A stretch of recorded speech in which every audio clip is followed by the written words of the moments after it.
വീഡിയോയിലേക്ക് നടി മീന ഗണേഷ് അന്തരിച്ചു. 82 വയസ്സായിരുന്നു. വാസന്തലക്ഷ്മിയും പിന്നെ ഞാനും, നന്ദനം, മീശമാധവൻ, കരുമാടിക്കുട്ടൻ തുടങ്ങിയ സിനിമകളിൽ പ്രധാന വേഷങ്ങൾ ചെയ്ത് ശ്രദ്ധേയയായ നടിയാണ്.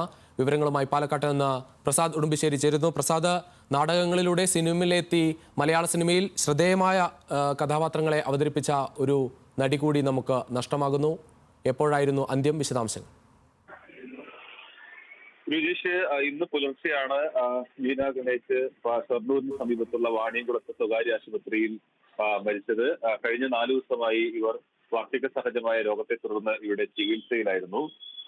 നാടകത്തിലൂടെയാണ് ഇവർ അഭിനയ രംഗത്തേക്ക് വരുന്നത്. നാടകത്തിലൂടെ വന്ന് 1976-ൽ മണിമുഴക്കം എന്ന സിനിമയിൽ ചെറിയ വേഷം ചെയ്തുകൊണ്ട് പിന്നീട് നിരവധി നൂറുകണക്കിന് സിനിമകളിൽ അഭിനയിച്ചു.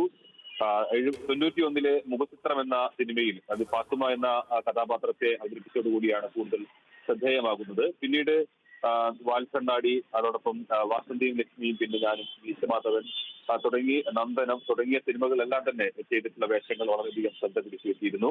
അവസാന സമയമാകുമ്പോൾ ഏറെ ദുരിതം അനുഭവിച്ചിരുന്നു എന്നുള്ളതാണ്. നാടക സംവിധായകനും സിനിമാ നടനുമായിരുന്ന ഗണേഷാണ് വിവാഹം ചെയ്തിട്ടുള്ളത്. ഇന്ന് വൈകിട്ട് 6 മണിക്ക് ചെറുതുരുത്തിലുള്ള ശാന്തി തീരത്താണ് സംസ്കാര ചടങ്ങുകൾ നടക്കുക. ശരി പ്രസാദ്.